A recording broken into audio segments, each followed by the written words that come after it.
So welcome to the graduation ceremony for New Direction Speaker School. I'm very happy you guys were able to make it. It's going to be a great evening. First off, I just want to thank all the graduates themselves. They put in a tremendous amount of hard work over the last 13 weeks and have some amazing speeches prepared for you all, so you're in for a treat. I also want to thank the board of directors of Speaker School itself. It's an all-volunteer board. They put in a lot of hours into kind of organizing and administering and making sure the program runs well. So I want to thank them especially for all the time and effort they put in. And I'd like to thank some of our funders. First and foremost, the City of Thunder Bay, major funder of Speaker School. They deserve some of the credit for us being allowed to put on this program, for allowing it to be barrier-free and fully accessible for everyone. Same goes for United Way, a big funder of ours, and it makes really that kind of funding which makes it possible for everyone of all levels and incomes to be able to attend. As well, I'd like to thank OPSU and PSAC, some of our union supporters. As well, their donations make it possible. And for a lot of people, some of you in the audience, some of you not, we have individual donations come in, and every dollar counts, right? Every dollar really goes towards programming, providing food for participants, bus fare, childcare, really making it possible for people to come, to grow, to learn and expand, and ultimately to put on an amazing show for everyone tonight, to really be able to have their voices heard and be able to talk to you all about their lived experience and about the important social justice issues that they face and feel passionate about. So first up, I want to invite up Steve Mantis from the Speaker School Board of Directors to give an opening address.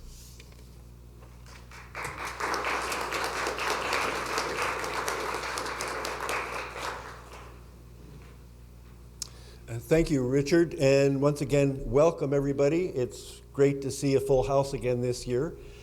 We're so excited as the Board of Directors to be able to sponsor this program. We're now in our 10th year, so it's our 10th anniversary, and we've been doing 2 programs a year for really the last 10 years.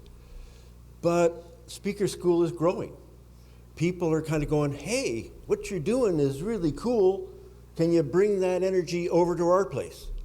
And so this summer, we piloted a program at our shelter house here in Thunder Bay in partnership with Thunder Bay Indigenous Friendship Center.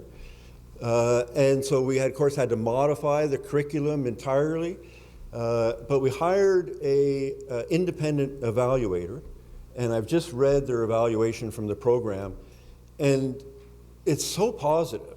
They're saying, you got to do more, this is really great, and we as a board, as of all volunteers, we're kind of going, well, wait, our plate is full already with, just making sure that we're able to raise the funds, hire staff, make sure that the program moves ahead in terms of our core programming.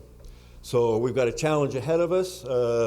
And, in a way, our program is all about support. It's about supporting each other as we gain skills, as we gain our voice to be able to participate actively in society. So then later, as the summer moved along, we were approached by the Elizabeth Fry Society, who do programming for women in the correctional system. So we're piloting now a series of workshops at the correctional facility here in Thunder Bay, just outside of town on Highway 61, for women in the correctional facility.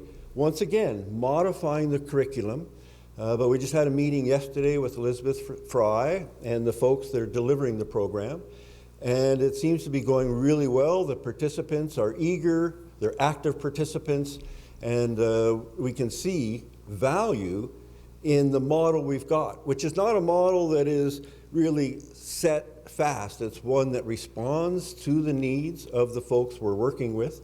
And the other thing that it just keeps growing, this Speaker School. So we're partners with the Thunder Bay Injured Worker Support Group, Kinaway Legal Clinic, and the Lakehead Social Planning Council are 3 partners that have come together to sponsor this program. And then we draw on other folks in the community. Well, through Kinaway Legal Clinic, word has spread across their system of 67 clinics, and people are going, hey, how come you guys have a Speaker School in Thunder Bay and we don't have one in North Bay? And we don't have one in Sault Ste. Marie. So Angie, who's here, has been hired to spread the school across the north in the 11 legal clinics that are operating in Northern Ontario.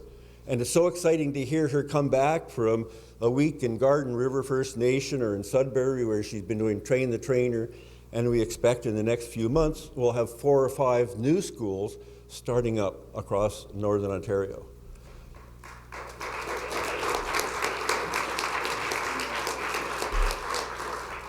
And of course, we couldn't do this without the support of, first of all, our 2 primary funders, which is the City of Thunder Bay through their cultural and arts programming, and the United Way of Thunder Bay. We only get about $25,000. Oh my gosh, how do we do that? But it's with big thanks to them, and then the little bits we can pick up here and there, and Richard mentioned some of them. And I want to thank Richard so much. We put so much kind of on his shoulders to make it all happen. So we have this dream, we have this curriculum, we have this energy and a little bit of money, and run, do it. And he does, and he's delivered time after time, and we're so happy with the results. And lastly, really, to our graduates. Like, you're what we're all about. We want to try to provide the environment that allows you to gain that confidence, to be able to use your voice in terms of improving your own life, but the lives of all of us in this community, because we're all tied together. You know, without all of us being on board in an inclusive society, the society doesn't progress in a way that we really see it could. So thank you so much for participating, and you've got the challenge ahead of you. You know, some of us are getting a little bit gray in the top there, and we need those young folks to take that lead and lead the way forward. And thank you very much. Good luck tonight.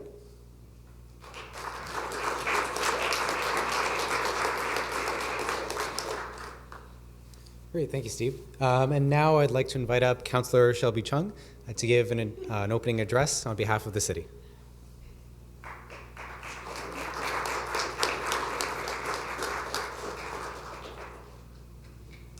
That's a long walk. Oh my, I'm still walking. Oh my goodness. Thank you so much for having me here tonight, guys. Thank you so much for inviting me. This is great. I actually really hate public speaking. It makes me feel uncomfortable. Are you guys comfortable with public speaking yet? Maybe? No? He's not even saying anything. It's easy to not want to do this. It's easy to call in sick when you have to do a presentation or you have to speak to somebody. I'm always worried that I'm going to say the wrong thing. I worry that I might accidentally swear, because I do that sometimes. I worry that when I smile, this guy right here on this camera is going to catch this face. And I just have these big horse teeth, and sometimes I see myself in things and I just see this, and it makes me super nervous for doing these things. So now we got this out of the way, I'm feeling much better. It's easy to look at other people's lives and see, wow, they must have had some book or somebody telling them what to do along the way. And I can tell you from experience, I certainly didn't have any book or thing guiding me other than the one step at a time, getting in front of a microphone, having a difficult conversation with somebody, reading that book, getting out of bed when you're just feeling a little bit off and still going to work. Those things is what builds character. And when you have character, people then look at you and say, wow, somebody must have given you a book on how to live life. So I'm so happy to see that you guys are here. I think that the journey you've taken to get to this point in graduating is probably been very difficult. Looking at the list of things that you guys are talking about, I mean, I can't imagine some of the stories. I'm actually really looking forward to listening to what you have to say and hearing more about your lives. Because, you know, for every one person sitting here, there's probably more that didn't finish the class.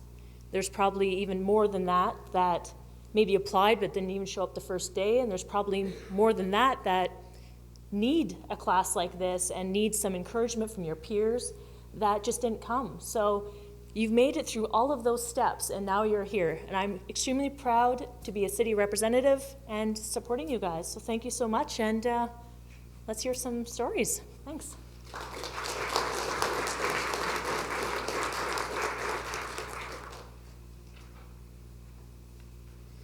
All right, yeah, well, it's certainly been a long journey from a lot of our graduates. They've worked really hard. It's been a full 13-week course, which is, when you think about it, it's basically the equivalent of a university course, right? So we've really put them through the ringer. They've done their paces. And without further ado, I'd like to invite up Dawn to give her graduation speech.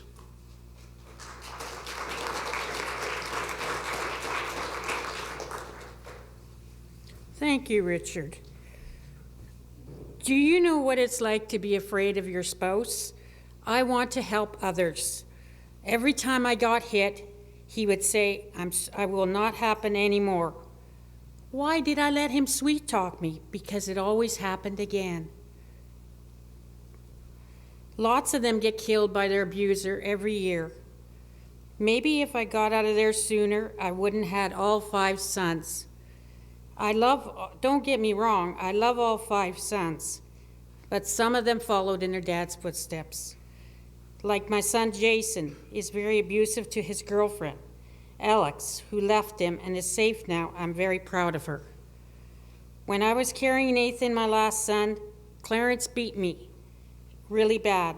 He kicked me in the ribs. The police took pictures of his bruises, and someone told him where I was. So he came to pick up. I had no choice to go back to the country, and he came to pick me and the kids up. I let him do all the talking and agreed with him not to start a fight in front of the boys. He said things were going his way or the highway. In my mind, I thought, I got a brain. Who does he think he is? But I never said anything. So when I got home, I cooked supper because the kids were tired, cleaned up the house, I did the supper dishes. Once the kids were in bed, he started fighting with me again. Clarence never did any housework. It was only woman's work. Then the next day, the children's aid came with the police and took the boys. I was crying, and they saw bruises on my face, but they asked me to come with them, but I chose to stay with my husband. That night, he took me down to the river where he was going to drown me. He was hitting me and trying everything. Some cars went by, and they stopped at the same time the police came. They took him to jail. Then they took me to the hospital where they checked out my bruised lip and swollen eyes. From there, they brought me to Faye Peterson House, where I stayed until I got a place of my own. Then there was my friend Karen. I met her brother, Albert. I didn't know he was an abuser like my husband. So I married him. He put a knife to my neck in front of my son, Doug. That marriage was over in 6 months. I'm not giving him another chance. He might kill me. I stayed at Peterson House again until I found a place of my own. It was Limbrick Place I met. Another boyfriend, Bill. Used to talk to the boys, watch TV shows with them, cook supper, took them swimming. But then one of the boys said that he had hit him with his cane. So when I asked him about it, he pushed me down the stairs. I told him he had 24 hours to find his own place. Now I met Martine, who told me that her uncle was coming out of a bad marriage. His name was Andre. I've taken many years of counseling, also parenting courses, talked to therapists about all I've been through. I tried upgrading while the boys were always getting into trouble at school. Sometimes Andre would pick them up, or sometimes I would pick them up. I overcame everything, and I got married for the 3rd time. Happy now, hold down a job, not in therapy anymore. Well, now I'm in speaker school for the 2nd time. Richard is a good teacher. In 2018, there had been 1 million women abused and 150,000 men abused.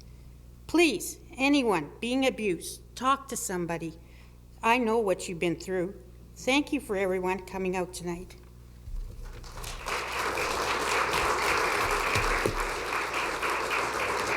Oh, thank you. Okay, thanks.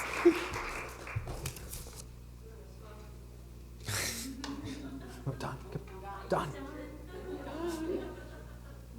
I want a picture.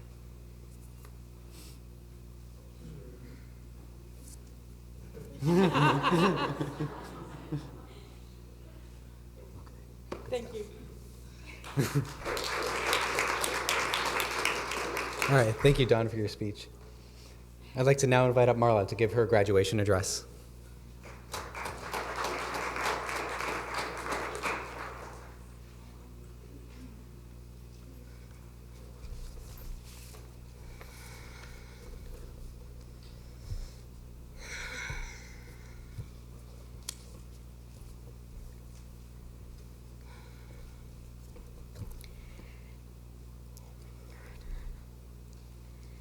Abuse offers no support.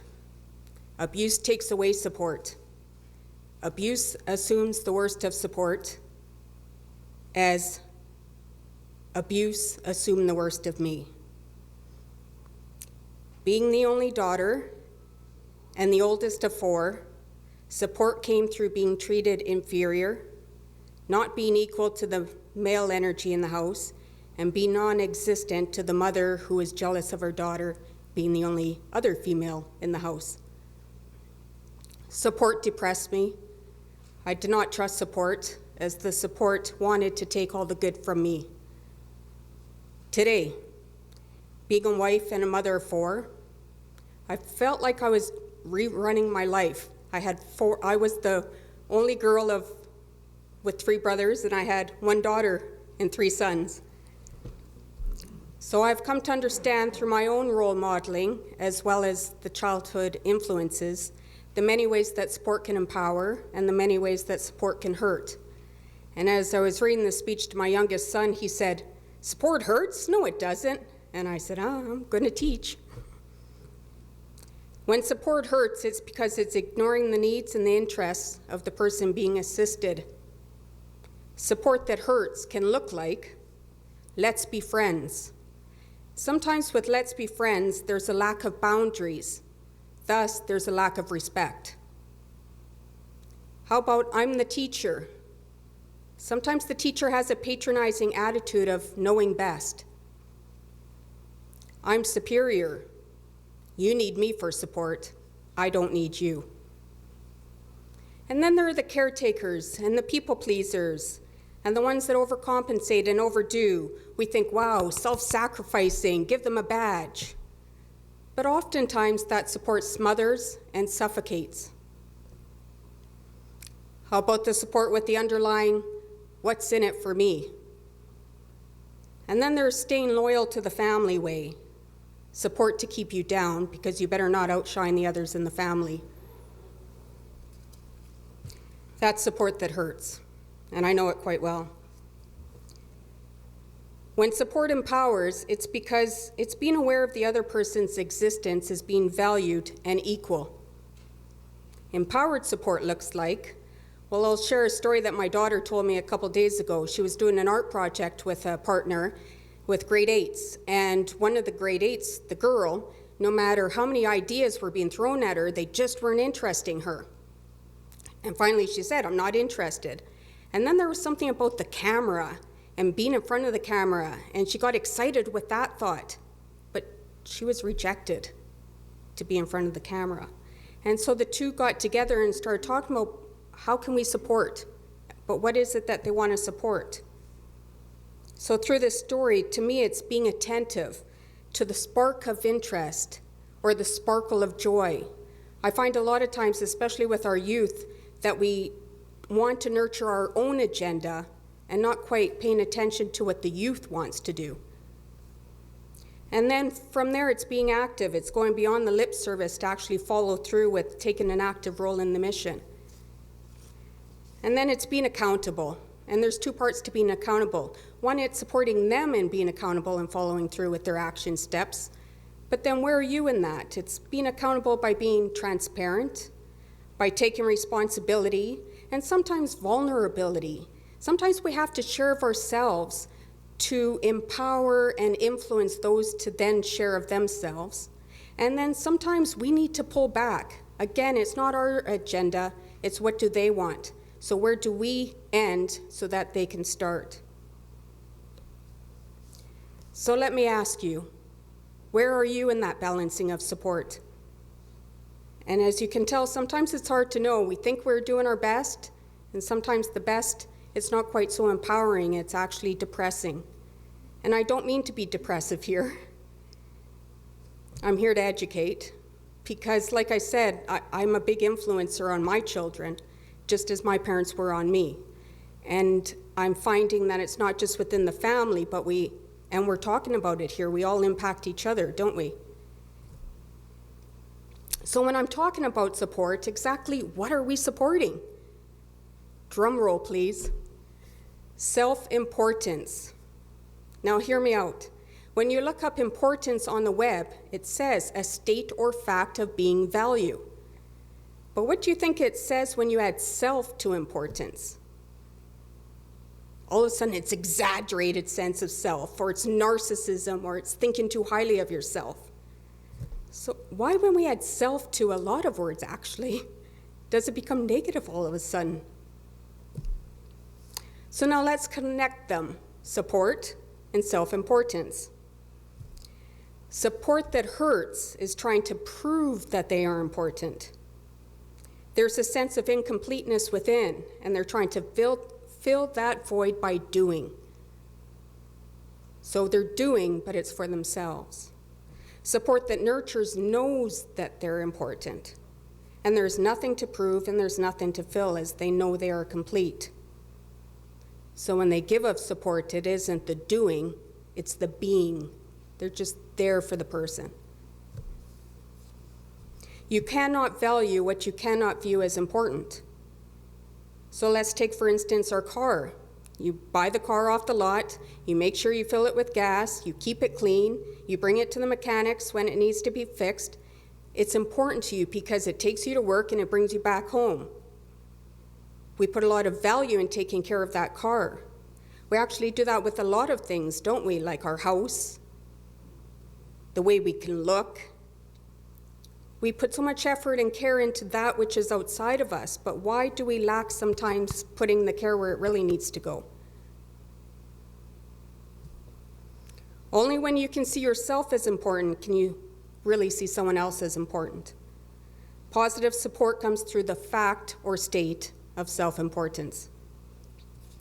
My name is Marla Hickerson, and I have written a book to support the journey back to self-importance called The Complicated Life: Why Some People Thrive Assertively While Most Stay Stuck in Passive, Aggressive Living. This is the support you haven't realized you need. Thank you.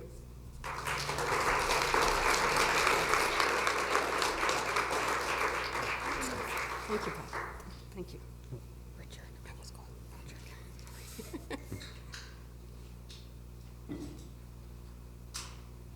Did you get that, Deanna? Thank you. Thank you very much. All right, thank you, Marla, for your speech. And now I'd like to invite up Shayna to give her graduation address.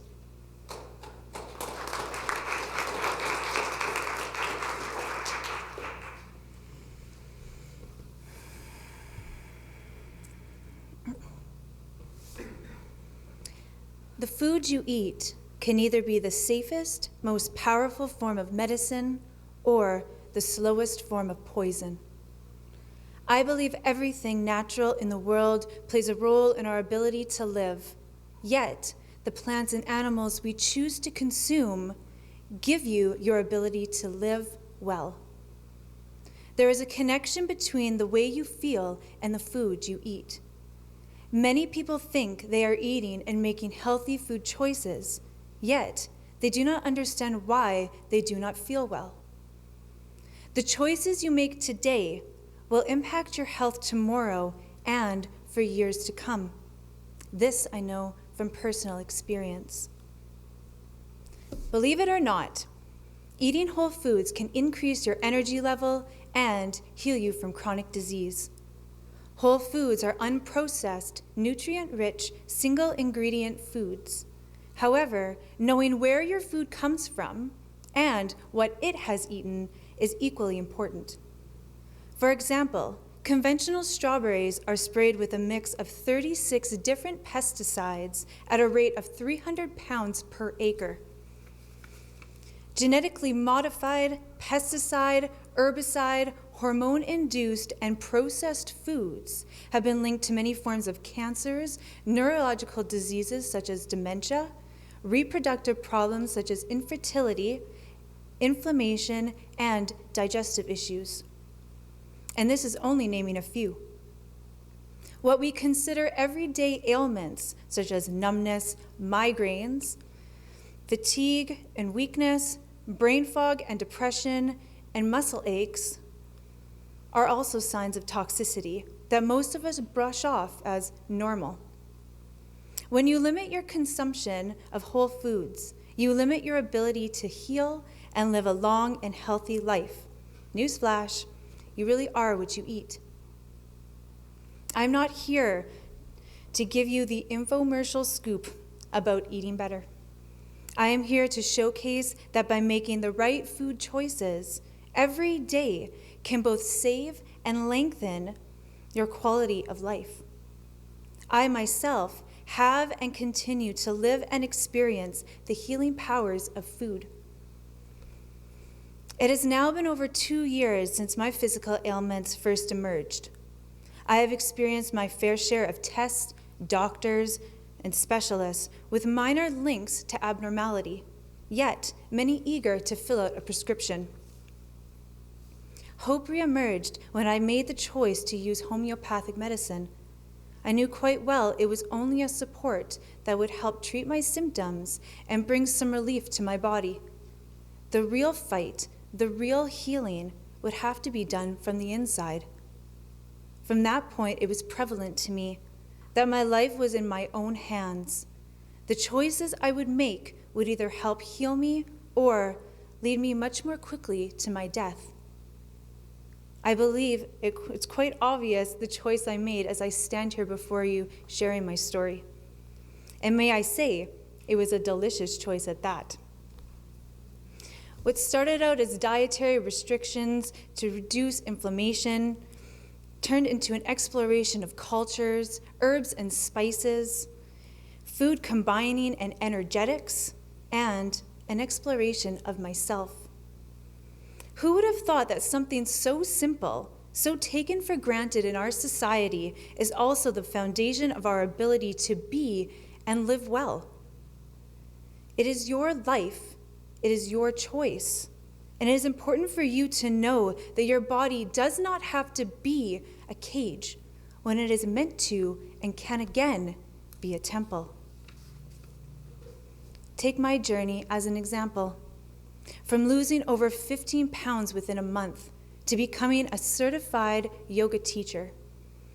From having no energy and brain fog to launching my own wellness business, Blooming Bodies. From self-isolation and deprivation to standing on this stage sharing my story, as well as professionally supporting and guiding others to become the healthiest, best versions of themselves. It is no longer a secret that the real prescription to your well-being is in your fridge and pantry. Eating the right foods and eliminating those known to impose issues can go a long way to being able to restore your health, vitality, and wellness. It is your choice when to start, or even to start. But why not choose to start today? Buying organic items instead of the conventional ones listed on the dirty dozen, and increasing your fresh fruit and vegetable intake are effortless places to begin. While the answer to your healing may be simple, it is not easy. But is anything worthwhile ever easy? Changing old habits takes time. It's important to remember and to remind yourself that life is about the steps you take and not just the end goal. So let me leave you with this. Just take it one step at a time. Thank you.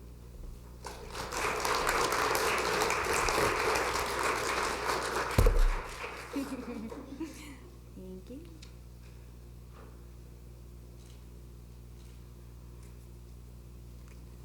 Thank you.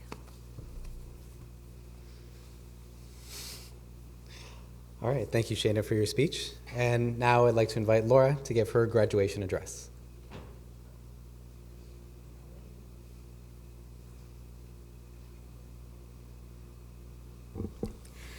Okay. It has been often said that Thunder Bay is a great place to live. Well, that could be true for those who are able-bodied. However, that can't be said for if you are suffering from a disability. Businesses should try harder to accommodate people with disabilities because of the serious barriers it can create, legal implications, financial ramifications, both positive and negative. And finally, there's the growth of the elderly. There are several forms of disability, such as vision impairments, deaf or hard of hearing, and physical disabilities are just to name a few. Barriers are obstacles that a lot of us take for granted, like going shopping, going on to city transit, or even working. For an able-bodied person, it's okay, but for a disabled person, it's tedious and sometimes insurmountable.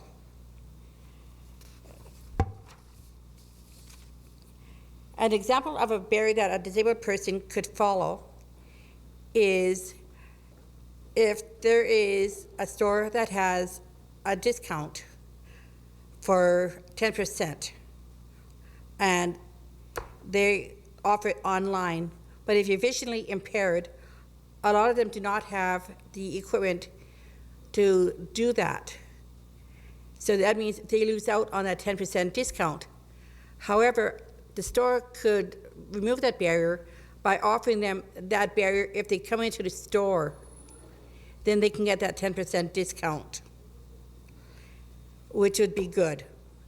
And then there is, if you are handicapped and a store has a no return policy, which means that you take your chances at it. And if you're disabled, a lot of times the fitting rooms are not wheelchair accessible, which means you can't try that item on. So you're taking a 50-50 chance of is it going to fit or not. So what the store could do in that case is remove that barrier for them and say, well, we'll give you the option, take it home and try it. And then if it doesn't fit, then we'll give you the refund, which would be good. And, okay. And me, myself, I have faced several physical barriers of trying to go into an establishment that has too many stairs, no ramp or a back entrance, and also a no access button. And there is a KFC on Waterloo. They just finished renovating it. They have no access button on the outside. However, you go inside and they have it for the washrooms. Doesn't make any sense. But what I was really surprised that I found out is Ontario is the first province and one of the first jurisdictions in the world to establish a goal and time frame for accessibility. It is also the first jurisdiction to legislate accessibility reporting and to establish standards so people with disabilities can participate more actively in their communities. Accessibility standards are laws that government, businesses, nonprofit, and public sector organizations must follow to become more accessible. The Accessibility for Ontarians with Disabilities Act was enacted in 2005 by the Government of Ontario, Canada, for the purpose of improving for Ontarians with physical and mental disabilities to all establishments by 2025. Businesses should try harder to make the establishments more accessible for the disabled because as it stands, they're losing money daily because it's hard for a lot of them to patronize the stores. If they're able to enter the establishments they would be happily shop there. And then they would pass on the information to their friends and family. According to the AODA, disabled people spend approximately $20 billion annually. Over the next 20 years, 18 Ontarians and people with disabilities will represent over 40% of the total income that can amount to approximately $536 billion. According to AODA, over 15% of Ontario's population has some sort of disability, including more than 40% that are over the age of 65, which is approximately 1.85 million people who have a disability, which is approximately 1 in 7. And over the next 20 years, as the population grows, that is going to increase to 1 in 5. As the amount of people with disabilities increase, remember, we, the disabled, will not be ignored. Thank you.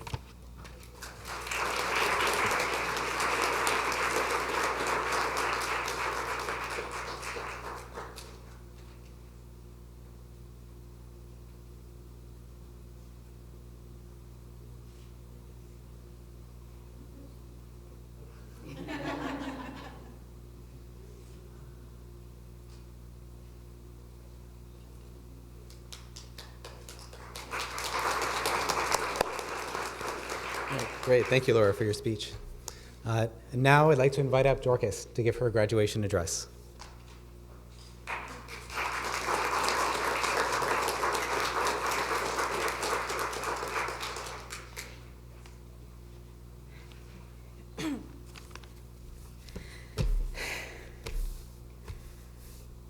Yeah, my name is Dorcas.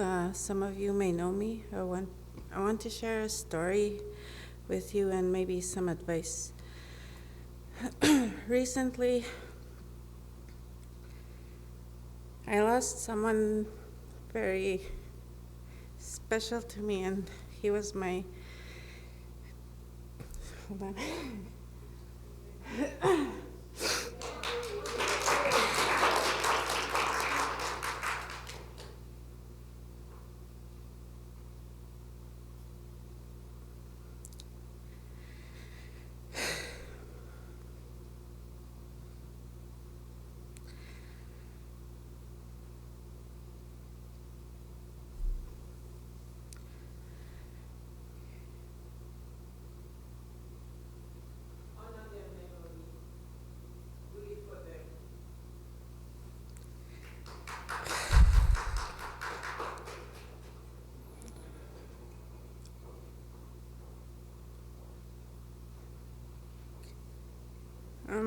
Recently, I lost someone very special to me, and he was my baby brother. Growing up with him wasn't easy, only because I was left to care for him at a young age.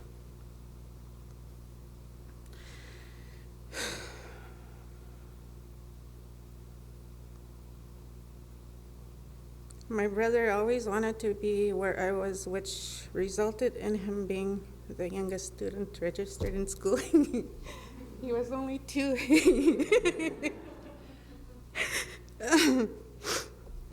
We had our disagreements, but never stayed mad at each other for long periods of time.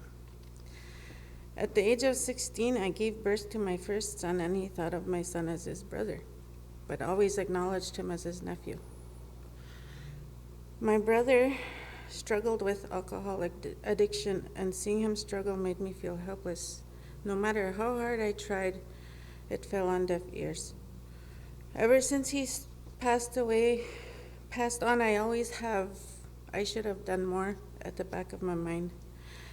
And I can't help but blame myself, because if I had just stayed at my mom's, then I would have known he was sick.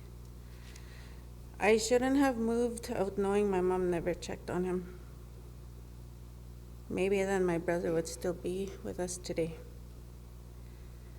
I never knew how deadly withdrawals can be until it was too late.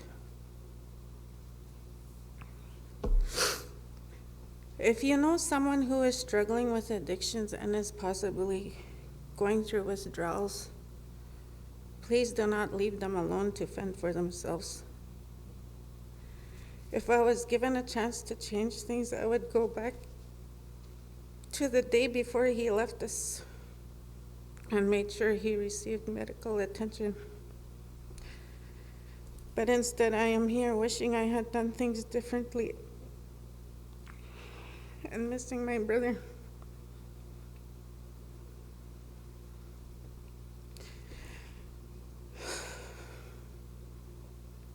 He loved his family and friends and never left without telling you I love you. On the morning of his burial, I wrote my brother a letter and I want to share with you.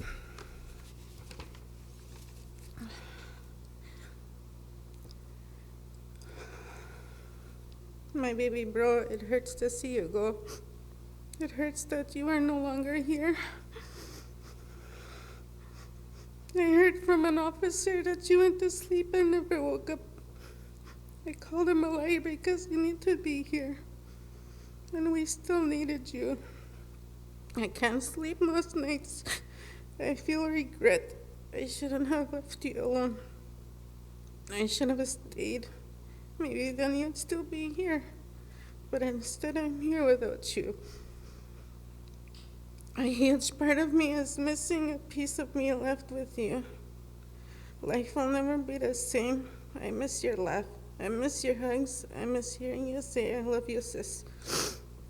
When I think of you, these words come to mind. À tout le monde. I will miss you for the rest of my life. No one will ever replace you. You are one of a kind. Megadeth was one of his favorite bands, and À tout le monde was one of his favorite songs. The lyrics, I only know some of it, and the one that stood out most was the part where it says, to everyone, to all my friends, I love you, I have to leave. My body is gone, that's all. Those are from À tout le monde. So my message to you is if you have a loved one battling an addiction, please don't give up on them. Fight for them, fight with them, show them that you will have their back 100%. If I had more support and tried to help save my brother, maybe things would have been different.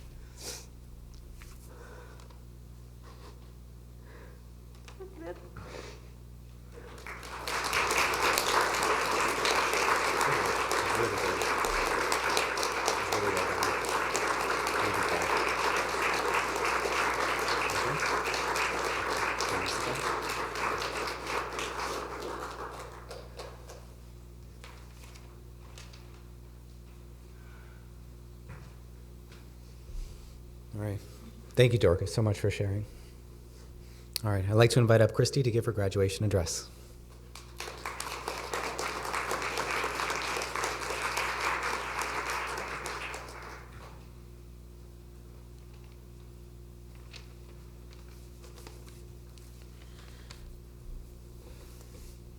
Hello, people, family, friends, council,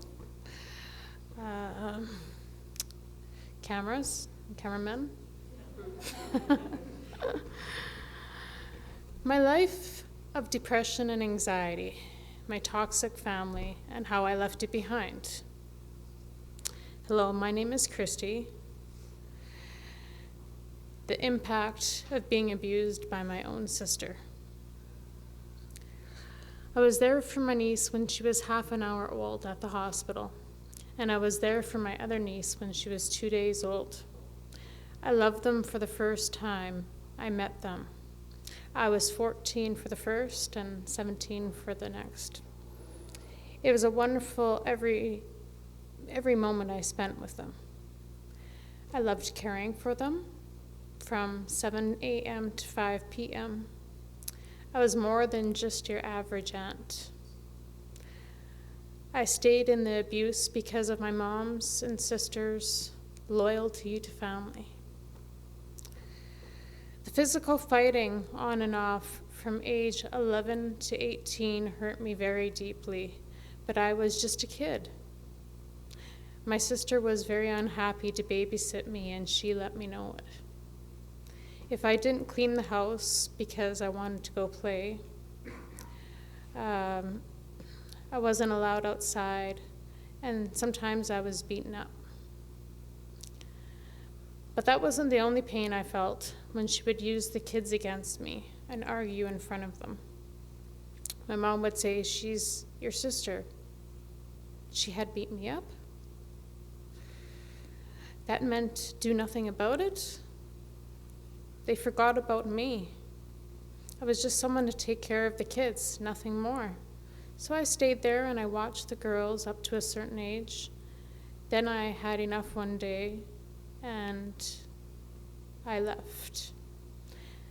Now I was making it more on my terms when they wanted to come and spend time with their aunt, not babysitter.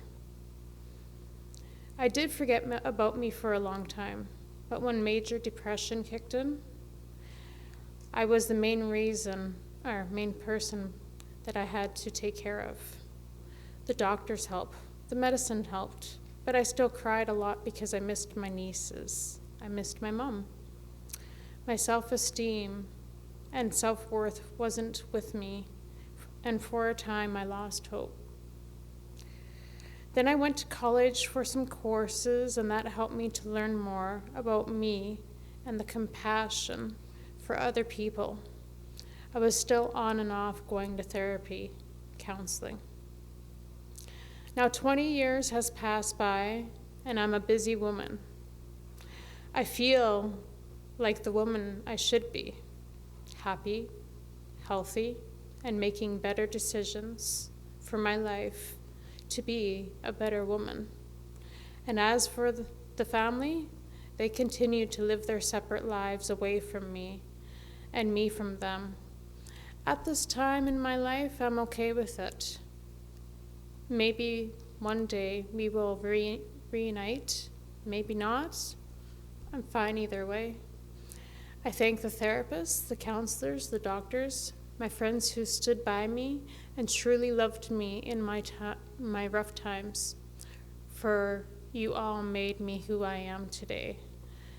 And for my cat therapy that I have in my home, Mika, Esme, Sylvester, and Sweet Pea, and to the animals that are on the Rainbow Bridge. I love you all very much. And that's the end of my story. Thank you.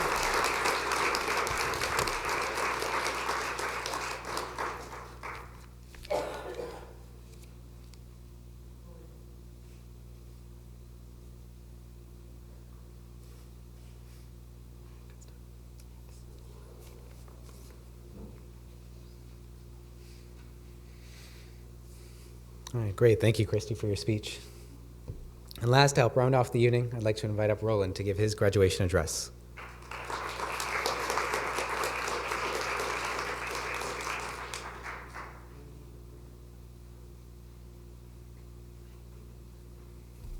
Good evening, everybody.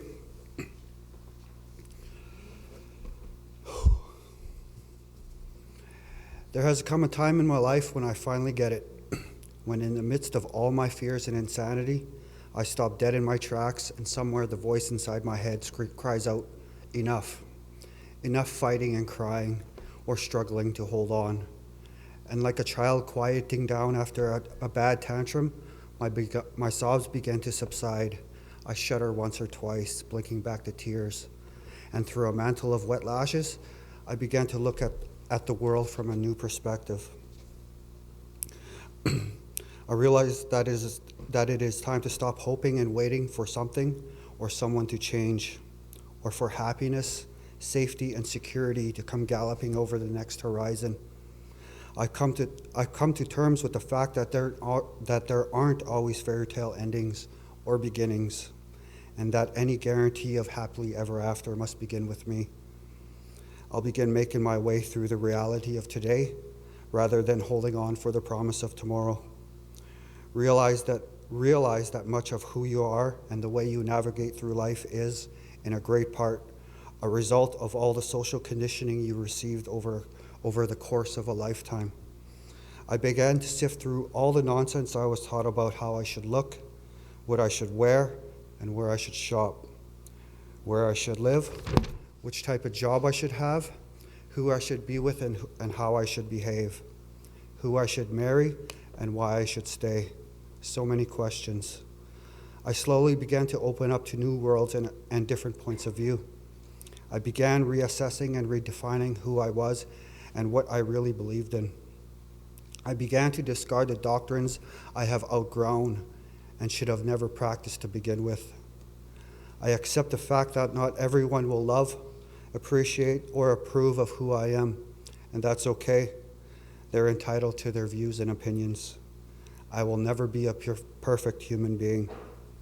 I will stop trying to compete with the image inside my head or agonizing over how I compare. I took a long look in the mirror and made myself a promise to give myself the same unconditional love and support I have given so freely to others. I discovered that it is truly in giving that we shall receive, and the joy and abundance I seek grows out of giving. I have recognized the importance of creating and contributing rather than obtaining and accumulating.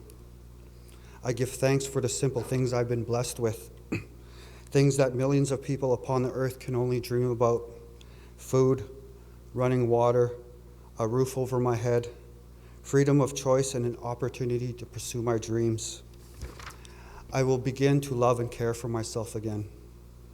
I have begun to eat a balanced diet, drink more water, and exercise. And because I've learned that fatigue drains the spirit, which creates doubts and fears, I give myself permission to rest. Just as food is fuel for the body, laughter is fuel for the spirit. So I make it a point to create time for play.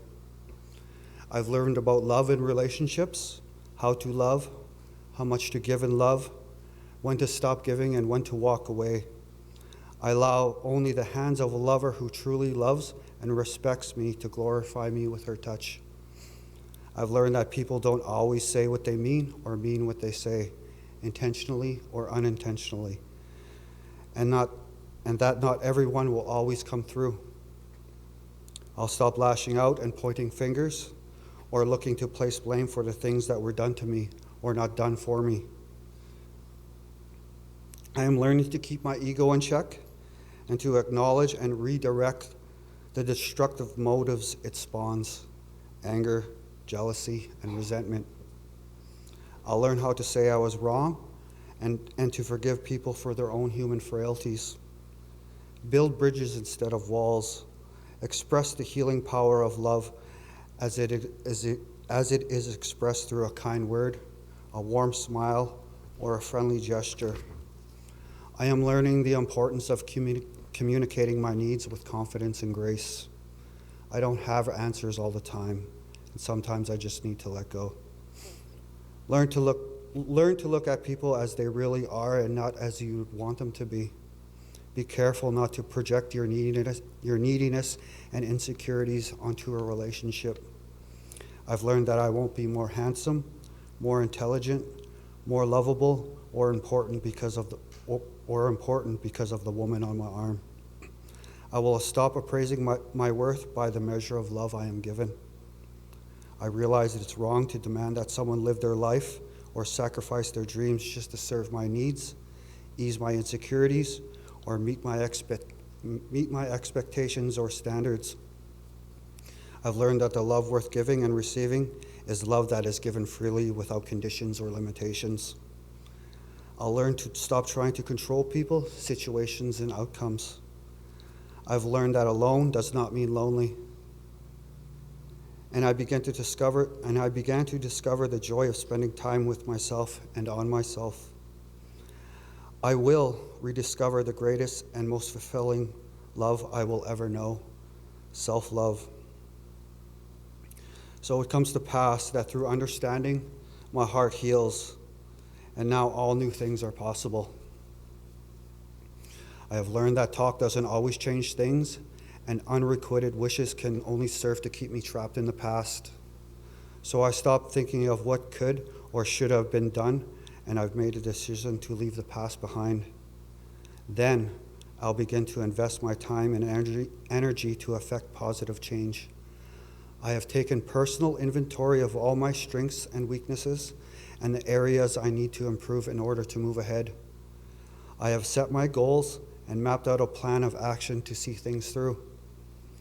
I've learned that life isn't always fair and I don't always get what I think I deserve, and to stop personalizing every loss or disappointment. I've learned to accept that sometimes bad things happen to good people. I'll stop looking for guarantees because I've learned that the only thing I can really count on is the unexpected. And whatever happens, I'll learn to deal with it. I have learned that the only thing I should fear is fear itself.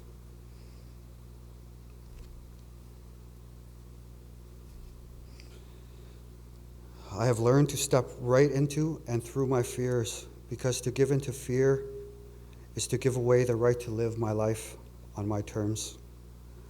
I'm learning that much of life is truly a self-fulfilling prophecy, and to learn to go after what I want and not to squander my life living under a cloud of indecision or feelings of impending doom. I've learned about money and the personal power and independence it brings and the options it creates. I recognize the necessity to create my own personal wealth. I began to take responsibility for myself, by myself, and made myself a promise to never to betray myself and never to settle for anything less than my heart's desire. I will live with honor and in integrity, because I know that these are not the outdated ideals of a gone era, but the mortar that will hold the foundation upon which I must build my life. I make it a point to keep smiling, to keep trusting, and to stay open to every wonderful and exciting possibility. Finally, with courage in my heart and with Creator by my side, I take a stand. I take a deep breath, and I begin to design the life I want and live the best I can. A word about the power of prayer. In some of my darkest, most painful and frightening hours, I have prayed, not for answers to my prayers or for material things, but for the Creator to help me find the strength, courage, and confidence to persevere, to face each day and do what I must do. Remember this: you are an expression of the universe, the only one we answer to. The Spirit of Creator resides in all of us and moves through you. Open your heart, speak to that Spirit, and it will heal and empower you. You are not alone on your quest for your walk within your life. I am Anishinaabe. My Anishinaabe spirit is a free spirit that's not bound by this, that, matter, materialism, or opinion. It sings, dances, flows in the wind, for it is one with it. My Anishinaabe spirit is nothing and everything, void and expanse. Even time and space does not confine or define it. For my Anishinaabe spirit is my heartbeat's energy, and it's free. Chimagwech.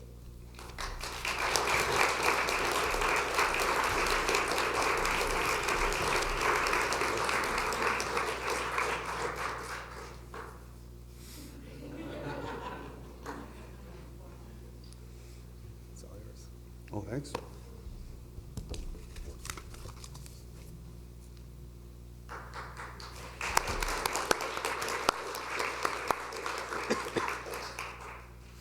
All right, great. Well, I'd like to thank you all for coming out this evening and participating in this great event, and especially to the speakers who did a lot of work and came a long way in sharing their personal journeys with us. And even though we've talked about a lot of hard and difficult things tonight, just to keep in mind that tonight is really about celebrating the lives of our graduates, the struggles they've come through, and the accomplishment that is finishing speaker school. It's a tough, long thing to do. It's extremely hard to be open about some of these personal things in an audience, but at the end of the day, it's what helps everyone. By sharing, we all help each other.